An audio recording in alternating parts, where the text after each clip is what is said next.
This is the Active Commercial Real Estate Investing Show, a podcast designed explicitly for the ambitious commercial real estate investor who wants to generate outsized returns.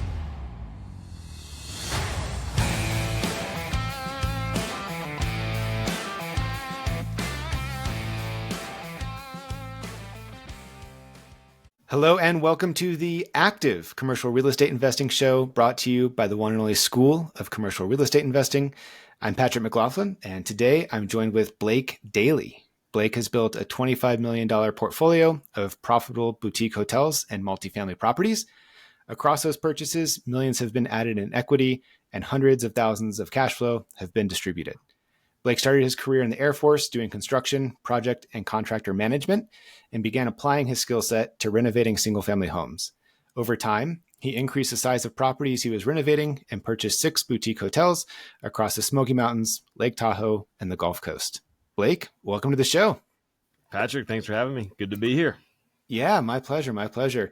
So let's just jump right in. I always love hearing the background story and the transition story into commercial real estate. So can you share your journey from going from the Air Force and managing projects to translating that skill set to single family homes and then eventually getting to boutique motels?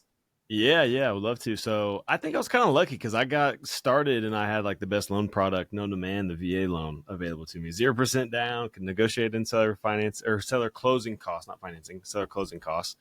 And because my first one had no VA funding fee. So got in for a very, very low down. I think it was like a $2,500 of like closing costs that we got into our first $200,000 property that had an extra unit. So a small multifamily. We rented the other unit out on Airbnb and like had positive net cash flow. And I was like, this is pretty crazy. Like after Wi-Fi, after utilities, after everything, we're still making money to live there for free and have no living expense. Like that's how we started out in real estate. And I was like, I think we're on to something here. We need to keep going with this.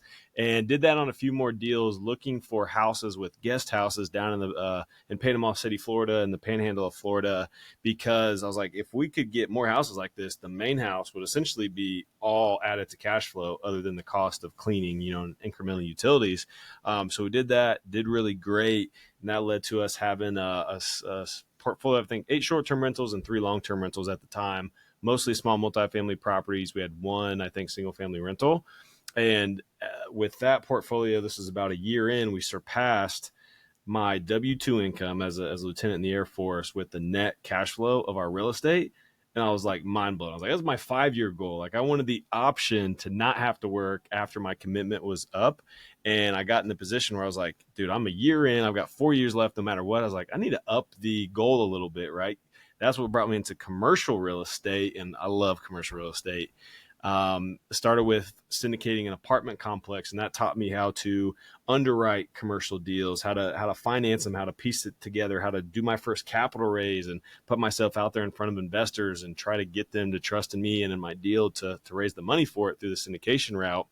And then at that point, it was kind of a pivot point of having the background in short-term rentals and a commercial multifamily, and that led me into the hotel space.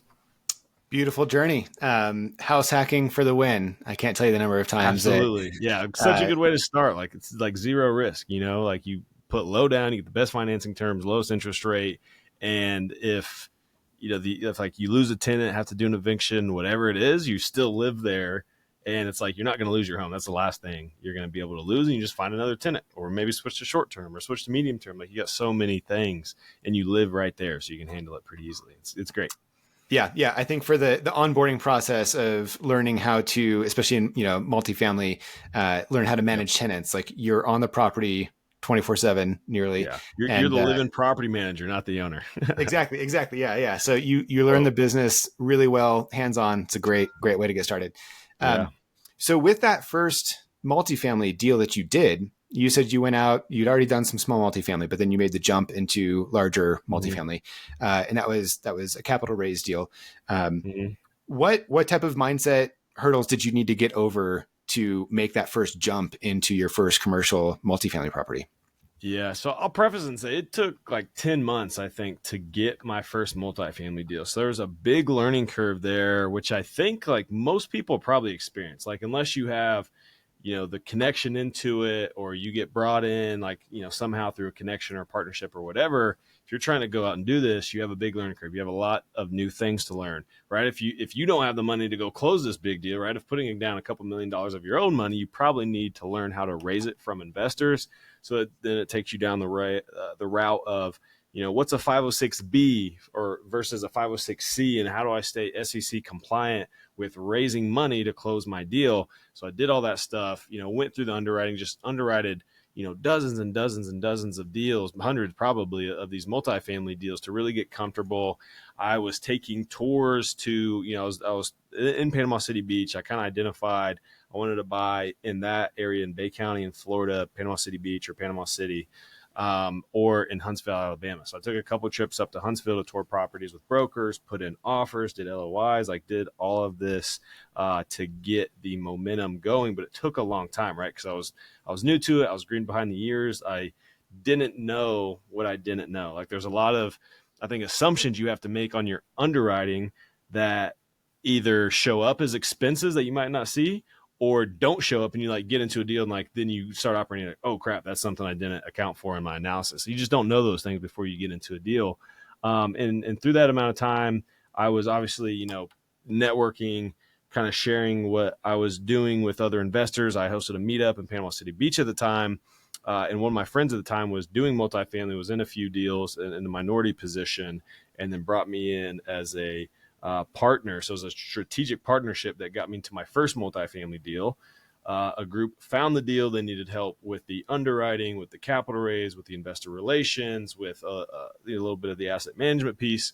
So we combined the skill sets of the team. And I think commercial real estate is such a team sport, right? You don't have to do everything yourself because you have these big tasks that need to get done, like asset management, like capital raising, like your underwriting and your finance and your acquisitions of finding deals, talking to brokers, getting the leads, all that kind of stuff. So each one of those is a lane of responsibility. And when you try doing it all yourself on these big deals, making the jump from residential into commercial, it's a lot. And you get, I think, a lot of traction much faster if you align yourself with the right people. And I was lucky enough to find the right people and bring what I could to the table, and pair that with what they brought to the table and we knocked down the deal together. Yeah, very exciting. And as you did that first capital raise, what was your experience in terms of asking investors for money? Because you went from a position in the Air Force where you're doing a lot of construction and project management and whatnot, and then all of a sudden you're basically in the sales role trying to raise capital. Yeah, exactly. I would say it did not go as well as I wanted or as well as I thought it would go. And I hear this a lot. You probably do too, of people getting into their first big raise. It's you got all these potential investors, right? You're building your list. You're having the discussions. You're setting up the phone calls and all this kind of stuff. And everybody's yeah, I'm down. I want to invest. I want the passive income, all this and that. And then when it comes down to it, you get 10% of those to actually commit to invest in the deal. So that's pretty much what happened with me. And I think what I learned was on the residential side, really in any real estate case, if you start with the basis of a good deal, you can find the money in most cases to close that deal, right? The investors, the partners, whatever it is. But on the residential side, it's easier, right? You might only need $100K for the equity piece, from a partner, from an investor, from a private lender, whatever it is, to close that deal, because it's a smaller deal, smaller purchase price, not as much capital is needed. So if it's just $100K, you can go through your contacts, your email, whatever, and find one person to invest in that, or two people at $50K, right? That's pretty manageable. Now, when you're on the commercial side, you add a zero to that. Now you need $1 million. You're looking at 20 people at $50K or 10 people at $100K. And that's a little bit harder to do. Now, if you have a good deal and a big enough network, you can do that. And I think that's the problem that I had is, I thought I had, X amount that I could commit to the deal, ended up bringing half of that. I think the amount I raised was 475 or something like that, 525 maybe.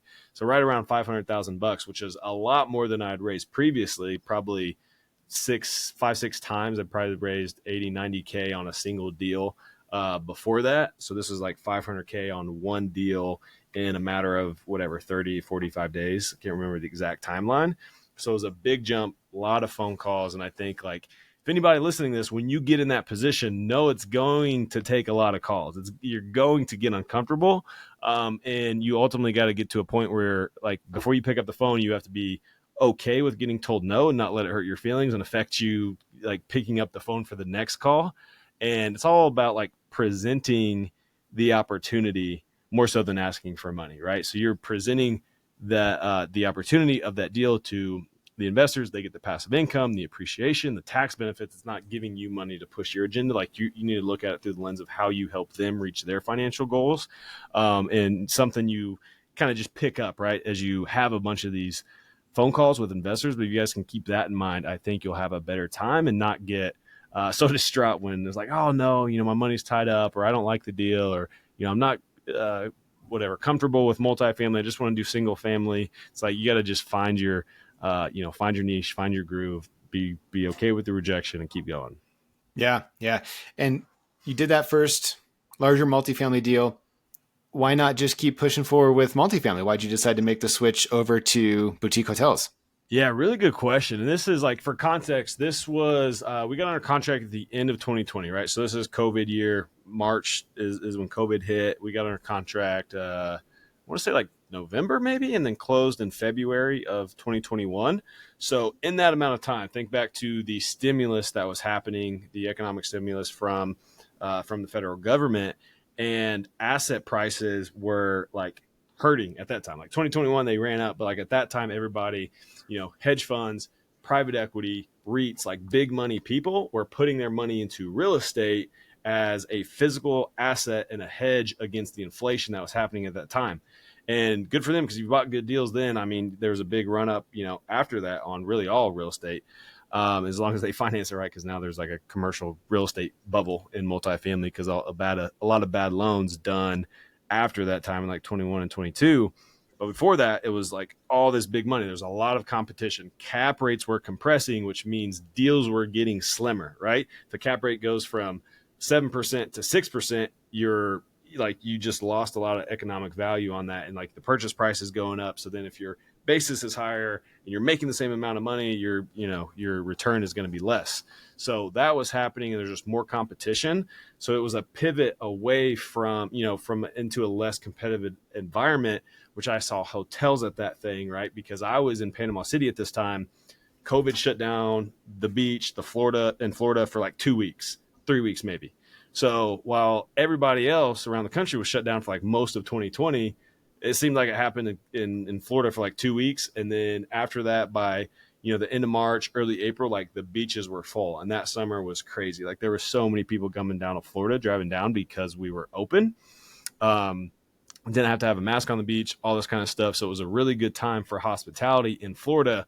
My short-term rentals that I owned, the 8 at the time, were absolutely crushing it. And that had me looking into, how do I buy, a hotel that I can either transfer and, repurpose, rezone into multifamily. So I have small studio units in like these metro areas where you could get high rents per square foot, or do the pivot, just rent it as a true hotel. So the first deal that I found was a small 8-unit hotel. I had 8 units in Panama City, all in different locations at the time. So I thought, 8 units, one site, laundry on site, cleaners all go to one site. Like you get economies of scale there. And those 8 wouldn't be like doubling what I'm doing already. It's maybe adding whatever 40-50% instead of like adding the workload of 8 new units, because it gets more efficient. And then I had 16, right? So then I could hire the admin and get more efficient from an operations perspective. And that's what happened. And then I saw the numbers from that, and I was like, oh, shoot, we got to go buy some more hotels while it's hot. And that's what got me into it, and just fell in love with the space, the creativity, the higher cash flow, the tax benefits. Like, just love it. Yeah, amazing. And with that first 8-unit motel that you found, what type of condition was it in? Oh, like literally about as bad as you could imagine. A rent by the hour, yellow siding, light blue trim. We did demo, and it had needles in the walls and dime bags and all kinds of crazy stuff. And the walls of the interior wasn't drywall. It was like painted particle board. So like just wood walls, compressed particle board that they had um, just painted over with like interior paint. It was bad. But I saw the opportunity. It was about 5 minutes from Okaloosa Island and Fort Walton Beach. It sat right between Holbert Air Force Base and Eglin Air Force Base, and then I think it's Pope Field, Army Airfield up there. So you got 3 military bases around there. You have big medical facilities, a lot of construction work, a lot of transient people, obviously for beachgoers and stuff like that. So really well situated, and we got it for 357,000. So great entry price. Yeah. And then what was your process for renovating it and flipping it? I mean, you clearly kept the particle board on the walls, right? Oh yeah, those are still there. No, we definitely took all that out. So when we went to demo, they actually put the particle board over concrete block, and for like some of the walls separating units were concrete blocks. So I was in there on demo day just swinging a sledgehammer. I could not bust through this particle board. I was like, "What is going on? Is this titanium wood? Like some kind of indestructible materials?" Because it was just pressed up against wood or the block. So finally, it's like I busted through the block. And I was like, well, now we got to take down like this whole wall. But because of like the framing and the structure, we pretty much like it would have been cheaper in hindsight to have just tore the place down and rebuilt it. I mean, I think we're all in for like 850,000 um, with everything, including the purchase price. No, we're all in for $1,050,000. So yeah, it was like an $800,000 renovation. So at what is it, 3,600 square feet, it would have been cheaper to just rebuild those 8 units. But we had to take it all to commercial code. We took down the whole front wall, all the walls in between units, and had to redo that. So like literally just had like 3 walls and no roof at one point. It was just like Lincoln logs holding this thing together. So all new framing, 4-hour firewalls all the way up, new whole front facade of the building, windows, doors, electrical, plumbing. We had to relay the floors as well. So like they poured really thin concrete that was like less than an inch thick in some places and just cracked. And they just like concrete. They didn't put the tile in with mortar. They put it in with concrete. So that was really fun to get up. So we essentially redid everything, and then we wanted to go with something a little bit unique, and we did like 8 different designs in the 8 units. So we had like different splash wall colors, different art and decor, and kind of like pop colors. But we put kitchenettes in all of them and closets because we wanted them to conform to multifamily, thinking about our exit strategies, right? We could sell Okay. to a hotel operator or a short-term rental operator, but we could also sell to a multifamily investor as well, because they would be fully conformed as like a studio unit with the bathroom standard sizes and the closets, like it'd be a full studio unit. So we were thinking about that in our design plans as well. So that's how we did that. I raised debt on that property. So this was basically a big burr, or like a burr B&B. So bought it, renovated it. And then when I refinanced, I just had private investors in at 10% annualized. So when I refinanced, and I structured this to where I paid them at the end instead of like monthly debt service payments or interest only payments.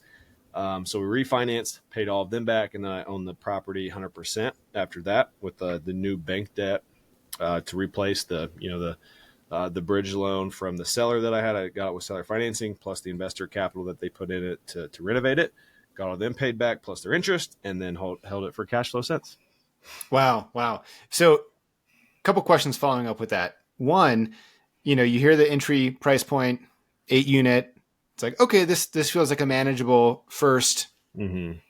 property to get into for the motel side of things. Then you hear about the renovation, the $800,000 renovation, and basically needing Oh my to gosh, scrape the yeah, whole it was thing. it was just every mistake made in the book, right? Like if I would have known now, or known then what I know now, it would have been, probably half that. Like my original budget was 500,000. I probably would have beat that. But then you got to think, the time was during COVID. So we had the COVID delays. We couldn't get Yep. contractors to show up because they were, making whatever, I don't know, $1,200 a month to not do anything, or if they're married, $2,400. So down in the Panhandle, Florida, you can live off of that and not have to work. So we're having people show up. We couldn't get materials in time. It added to our delays. The city shut us down for like 3 months because of me not doing things correctly in the first place. I hired a residential contractor who is not licensed to do commercial work. So that one hit me as well. And it's just like little things. Like had I known now, like since then I've checked every commercial or every contractor's license to make sure they're commercially licensed to do, that scope of work in the state that I'm getting the bids on. And it's like, those things right there would have saved me 150K on that. And I just, paid the ignorance tax on that deal. But I will say it was the momentum that I needed to get the next 5 hotel deals, right?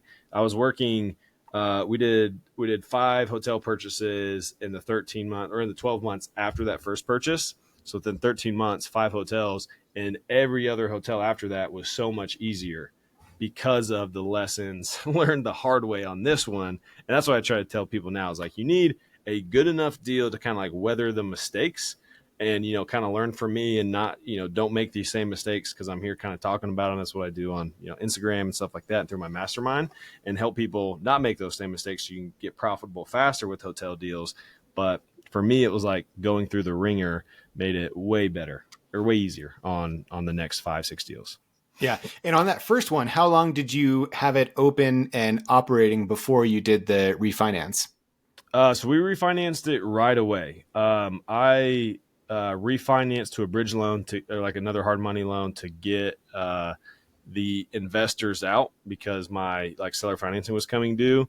And then a year later, refinanced it to like local bank debt, lower interest rate for the long term hold. It was like, I don't recommend refinancing like bridge or like seller financing into bridge, like bridge to bridge, but it's a product you have available when you're not fully stabilized, when you don't have the income, because they will go off the pro forma and the projections that you have, and base the value off of that as long as like the appraisal comes in and takes your data into account. So that's what we needed because my investors were in long enough on that. I didn't want to keep them in any longer. I mean, God bless them. They kind of weathered through it with me with how long it took with the COVID delays and, the things I had to learn just going through it. So thank you to those guys for having the patience with me. And they've reinvested with me now, which is great. Yeah. But Amazing. So yeah, then over the next, you said 13 months, you did 5 more acquisitions. yeah, 4 more. So it's 5 in the 13 months. And then here recently purchased the 6th one, which is the 130 unit in the Smokies. Okay. So let's take this one step at a time with the kind of the bundle of the next 4 that you did. Mm-hmm. Walk me through just like general size of those, location, and did you take a very similar approach in terms of trying to find really rundown motels and make them really nice, or did you look for slightly better condition motels so the renovation wasn't as heavy? Yeah, kind of the former. All of ours Okay. have been big renovations, and I like bad assets in good locations and good markets. Now I like better assets. I want to buy like B class at a minimum. I don't want to mess with any more C class stuff. But these are all like C class assets that we could put renovation work into, redesign it, refurnish it. Upgrade the brand and the marketing, change the names in a lot of cases, bring them online and just put them on Airbnb and Booking.com and Expedia, create Google profiles for them because they didn't have any before. Just get them accessible to guests who would want to book in those markets. So that's like my whole strategy is good assets and great destinations and like good market, like good areas within that destination market as well. So our next 2 were in Panama City Beach and in South Lake Tahoe. So these are 4 that after I saw the numbers, kind of proved it out on the first one that I did myself, which is debt investors. I then brought on a partner to help build out the next round of hotel purchases. I brought 2 of the deals in Panama City. He brought one of the ones in Tahoe. And then after a couple months of operating and being in those markets, I got a lead off of another one in Tahoe, and we brought that in as well. So we then had, these are all 20 units or less. Panama City Beach was 15 and 18, so we had 33 units there. Tahoe was 14 and 20, so we had 34 units there. So about equal unit size, but different revenues because they're different markets. But we wanted to get to that like similar scale to where we could have the same like operational structure of our team in each location. Because me and my partner were both active duty Air Force, so we didn't want to we couldn't really be the person operating the day to day. I did it for a long time, and man, on top of the construction management, I wanted to pull my hair out every day for like a year during this time. We got through it, got better because of it. So we were really focused on our markets. And what we liked about Tahoe and Panama City Beach is they have differing seasonality. So Tahoe's high in the summer, Panama City Beach is low, low, low or excuse me, high in the winter, and Panama City Beach is low, low, low in the winter. So, and like the summer in Panama City Beach is obviously the high season. So it really helped to flatten our revenue curve and take on the risk of buying 4 more projects in the next year because it allowed us to get up to an economy of scale where we had enough revenue to build out the team and manage them efficiently. And in the locations, it flattened our revenue curve. So from a portfolio level, we could keep consistent cash flow, keep returning to investors, keep making money ourselves, keep making money through the management company and paying our employees and ourselves. And it was a good structure. Yeah. So you mentioned management company. Did you launch your own management company as well? And you're paying that separately or using just a third party management company entirely? Exactly. Yeah. So we have the PropCo and OpCo structure. Started it there. I sold that business and rolled it into the new hotel. Same structure. So we have the PropCo, which is the real estate company, and the OpCo, which is the property management company. And those two are linked with a property management agreement. So me, as the owner of the management company, also manages the real estate that I own, that I raise money for and bring in investors for. And like that allows like the separation of powers of liability, of cash flow, of all those different things. I've never managed for other people yet. I've always been, like, bought enough of my own real estate to keep myself busy on the management company side. Might someday, but we just always manage our own stuff. So we have the separate management company with, all of our staff and that it takes to manage all the hotels. And on the real estate company, it's very light with me and, the VA right now, really, which just kind of drives that side of thing. We're looking at hiring some more people, but it's much more light on like the personnel and costs than the OpCo management side, because that's really where all the work is once you close the property. Yeah, yeah. And what would you say, with those five at the time before you got this sixth one, um, Mm-hmm. what were some of the biggest bumps along the way, like as you're getting to this operational scale? Ooh, man, really learning how to manage people. I think when I started, I would kind of just like hire whoever I could find, right? Like if you applied for a job, if you looked like you had experience and you seemed upbeat and I liked you, I'd probably hire you. And over time, I like went through enough hires and fires and went back to hiring and training and then firing. And I think in Tahoe at one point we went through 4 property managers in 4 months. And I was like, all right, this is a problem. I gotta fix. And that's like our main person in that market who does a lot of stuff. When they're not there, it's very stressful on me because I'm picking up a lot of that slack.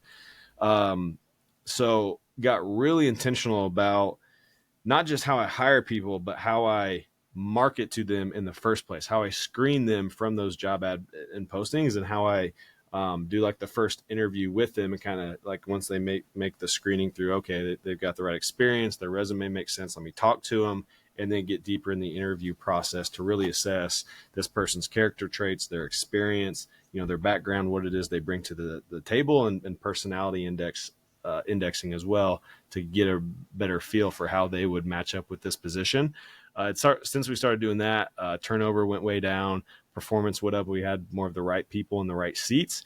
And then once you get them in, you've got to manage them. And we run on EOS, so we've got a system of accountability. We have our level 10 meetings every Monday. We have our tag up meetings throughout the week. And it's all about the performance and being hard on the problems, not on the people. And a lot of people push back on that accountability to start because it kind of exposes the underperformance. But that's exactly what you want out of the system. And just got, it's like a cultural shift of getting people in, is like, we don't hide the problems, we talk about them so we can all get better together. And I think once you get over that hump, like, then everybody's humming along, they buy into the system, they see the benefits from it.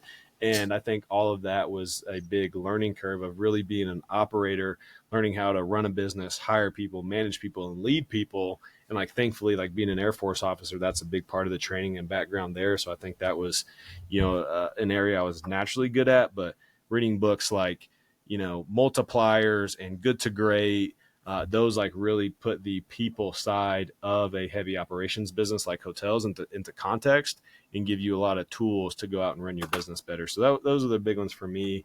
And then I think about, like, just as you bring on, as you go into commercial real estate, right, from residential into the commercial side, I think that jump into boutique hotels from short-term rentals, which is a lot of people's backgrounds that make that jump. That's my background. You get the same economies of scale of like single family into multifamily, but then you've got to manage your finances better, and you're really managing your cash flow, because hotels are a seasonal business, right? You might swing from 70, 80, 90,000, whatever, six figures in income in months in June and July, and then drop down to 20, 30, 40,000 in December and January. So managing a $70,000-$80,000 swing in income is a big thing, right? So you have months where you're breaking even or might be losing money just so you can make it back up. So you got to like build a budget, analyze on a monthly basis, and just do cash flow projections. But if you do that, it's not that hard to do, but just knowing to do it up front, like, saves you a lot of headache when you get into the low season and stuff to make payroll. And yeah, so those are big lessons, takeaways from those kind of building years. Yeah. And in those, you mentioned a handful of property managers in a handful of months, just rotating through them. Uh, when you had to step in and cover that responsibility, it sounds like everything's set up where you just have to jump into, and I don't say just as it's simply, but you can still remotely jump into the Mm-hmm. different, Airbnb and Verbo platforms and just take over. Or what types of systems did you still have in place to where you could do that remotely? Essentially, yeah, because we're very big on the systems. I think that's something that I've been good at from the beginning, knowing that, hey, we're about to, you know, we just closed these 8 units. We've got another 50 units kind of on the chopping block that we're in negotiations on or under contract that we know we're going to close in the next couple months. What I do not want to do is be the person messaging all those guests, dealing with the admin, the resolutions, the refunds, the complaints, the check-ins, that their lock goes out or the batteries are dead or whatever. I didn't want to have to deal with that. So what we did from the very beginning is I would find people from the Philippines and I would train them up on the same standards and systems that I created in managing my own portfolio. This is how I message guests. These are kind of like my automated replies, and we made that much more robust to where they had a whole system that they could utilize. So most of the guest relations and the admin was off of my hands. And by that time, we'd hired a revenue manager as well that I trained, took through the same thing of like, here's how I do, manage our revenue. Here's all the training videos. Here's our, document and our training resource to go through and get familiar with. And then it's managing the implementation of that. So we already had functional responsibility in the business, systems and processes in place for each function. So as a person, came out before we could replace them with another person to run that system, I would kind of just fill in and run those roles of, now the housekeepers are asking me questions or the assistant managers asking me questions. I've got to like have more interactions with, people down the chain and about property specific things and, complaint escalations and all those kinds of things, just make more decisions, which is why I hired the person to do that job, because it's, a whole nother job on top of me running the business and, focusing on like the high level strategy, revenue growth, property acquisition, all that kind of stuff. But it's essentially built it up to where like, there's the position, it just needs filled by the right person. And if that person leaves, which happened, over and over and over again, I was just constantly training. So I guess really through that time, learning the position even better myself, because I had to train it 4 times, well, really 5, after we got the last person in there that thankfully stayed for a while. Yeah. And another position that I don't know if you have in particular, but someone's doing it. So I'm curious, who is responsible then for creating the theme for each location and the decor and the Yeah. marketing of each location? I think that one usually starts with me. I think there's an intuition that comes in on the purchase side of getting informed by the market, by the guest avatar who's traveling there, what brings them there, what would attract somebody to stay at your place versus another hotel in that market. So, you've got to take your location in consideration, the local hotels around you, and the guests who are coming there, what they expect, what they want, what they value, and kind of like picture that person in your head. Like, is it a Stacy or is it a John or a Trisha that's coming to stay? Kind of like build a profile around that. And that's kind of what informs your design vision. Now, I'm not a designer. So what I would do is hire a professional designer, or we'd start with maybe less professional in the beginning. And now we're up to the, very professional designers who do this on a lot of different projects. And now we give them that vision, let them run with it. And then we're kind of like checking off to make sure it fits the vibe and the intention. And that's going to be the best allocation of our funds to get the best return, right? The highest rates, highest occupancy. So that's kind of how that process would work. And now on the marketing and branding is very similar. It's like what's going to resonate with the most people that come to that market, so you can draw them in. And then a big piece of the marketing early is to get out on all the listing channels, right? Airbnb, Booking.com, Expedia, Verbo, TripAdvisor, your own direct booking website, Google Hotels, all that kind of stuff, so people can find you from everywhere. And then have in there that, hey, this is X hotel by X company or whatever. And then the heads up people will search you. They'll Google you. They'll be able to find your direct booking website. So then you'll convert those OTA bookers, the online travel agencies that I just mentioned, convert the OTA booker into a direct booker. and then you just collect all the contact information for the people that stay with you, and then retarget, and then you're just building your guest list, building up your repeat guests and things like that. And of course you can always, depending on how good you are with social media, build out the brand, build out the profiles on there, do your organic posting, put boost behind posts, post for holidays and events and all that kind of stuff. We can get really deep on hotel branding and marketing, but that's the high level. Yeah, yeah. And you've now got your sixth one, which you closed on after these first five, obviously. Yep. One question I've not asked, which I've been curious though, is how have you found each of these? Are these on Crexy? Are you like driving Yeah. by them and sourcing them and then reaching out to the owner directly? Like what's going on for your acquisition? A lot of different ways. I definitely does not hurt to be the boutique hotel guy. So like a lot of times, like people that I know or that are like mutual friends or whatever know of me will kind of like send me deals. So I do get a lot of deals now sent to me that I'll just kind of repurpose and put into the mastermind if it's not a location that I'm looking in. But yeah, Crexy, LoopNet, I found one on LoopNet. I've also been really good about finding my own deals. So calling brokers, driving for dollars, people that know me doing, and like will send me deals has been 2 out of the 6. So it's a slew of those things. But I think if you want to get started looking for deals, they call LoopNet the place deals go to die.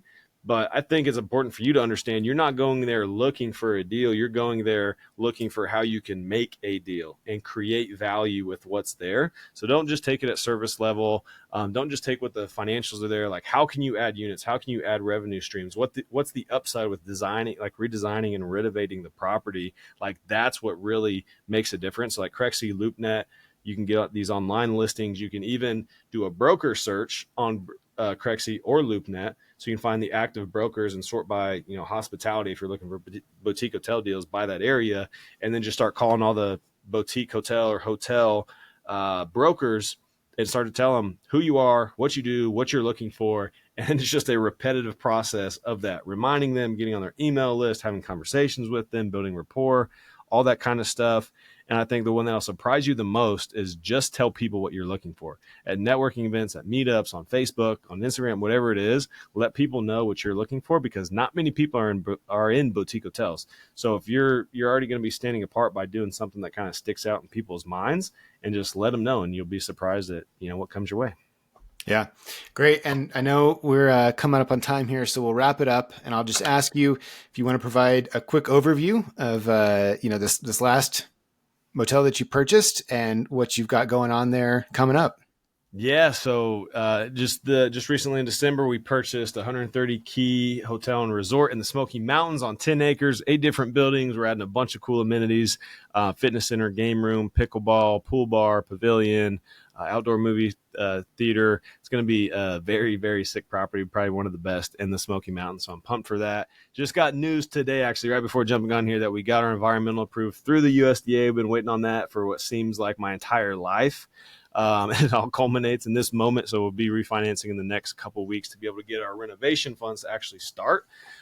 So what we have coming up in September, the 13th through the 15th, is Boutique Hotel Con here at the hotel. We're going to be hosting it in our event venue on site. The tickets are going to include lodging, food, and drinks for the whole weekend. So you get to stay at the boutique hotel, talking and learning about how to invest in boutique hotels, see it in person, get to see the renovations that we're doing, why we're doing the renovations that we're doing, and like how we're maximizing the use of this property. So you can like see and talk about it kind of in one setting. We have an intimate group of boutique hotel investors and short-term rental investors looking to scale into the commercial space. We've got some awesome speakers lined up, so really excited for it.